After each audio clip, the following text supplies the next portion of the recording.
ધારી તાલુકાના ચલાલા ખોડિયાર માતાજીના મઠ ખાતે ભક્તિ પ્રેરક પાઠનું આયોજન કરવામાં આવ્યું હતું।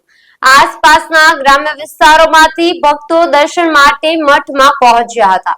આ કાર્યક્રમમાં અમરેલી જિલ્લાના ભાજપ પ્રમુખ અતુલભાઈ કાનાણી તેમજ પાલિકા પ્રમુખ ભલુભાઈ વાળા સહિતના આગેવાનો હાજર રહ્યા। સમગ્ર આયોજન કાનાણી પરિવાર દ્વારા સુવ્યવસ્થિત રીતે કરવામાં આવ્યું હતું। કાર્યક્રમમાં ગાયત્રી ધામના વડા પૂજ્ય સંત શ્રી ડોક્ટર રતિ દાદા તેમજ ઓમ શાંતિ કેન્દ્રની દીદી અને અન્ય સંતોનું સન્માન પણ કરવામાં આવ્યું હતું।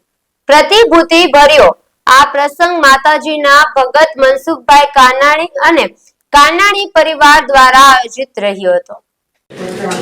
અતુલ કાનાણી ધારી આજે ચલાલા ખાતે મારા સમસ્ત કાનાણી પરિવારનો નવચંડી યજ્ઞ 18મો નવચંડી યજ્ઞ માતાજી ખોડિયાર માતાજીના આશીર્વાદ સાથે સંપન્ન થયો હતો, જેમાં પારિવારિક બધા જ ભાઈઓ અંદાજિત 600 ઉપરાંત ભાઈઓએ ભાગ લીધો હતો। માતાજીના દર્શન કર્યા, યજ્ઞમાં ભાગ લીધો અને સૌ સાથે મળીને નવા વર્ષની શુભકામનાઓ પાઠવી અને માતાજીના આશીર્વાદ બધા પ્રાપ્ત કર્યા।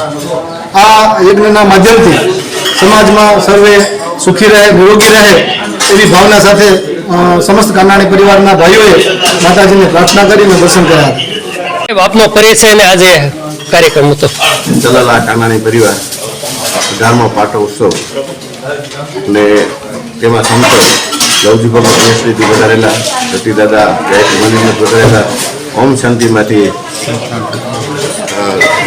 કૃષ્ણા દીદી વધારેલા, અમારે અમરેલી જિલ્લાના તમામ કાનાણી પરિવાર અમારે જ્યાં આવે છે બધાય અને આવેલા બપોરે બધાએ પ્રસાદી લીધી, બધાએ દર્શન કર્યા, બધાને આશીર્વાદ આપ્યા અને માતાજીને સૌ આશીર્વાદ આપે એવી પ્રાર્થના સાથે અહીંયા આજે અમારા આંગણાને શોભાવે અને કાનાણી પરિવારના કારણ જે અમારા વડીલ છે ભીખુભાઈ કાનાણી એના દીકરા અતુલભાઈ કાનાણી એટલે ભાજપના મહાપ્રમુખ છે જિલ્લાના, એ પ્રેમભાઈ, ધીલુભાઈ અને મનસુખભાઈ માનસિકાવાળા તમામ કાનાણી પરિવાર અહીંયા પધારેલા હતા અને બધાને આ ભવા તરીકે આભાર માનું છું।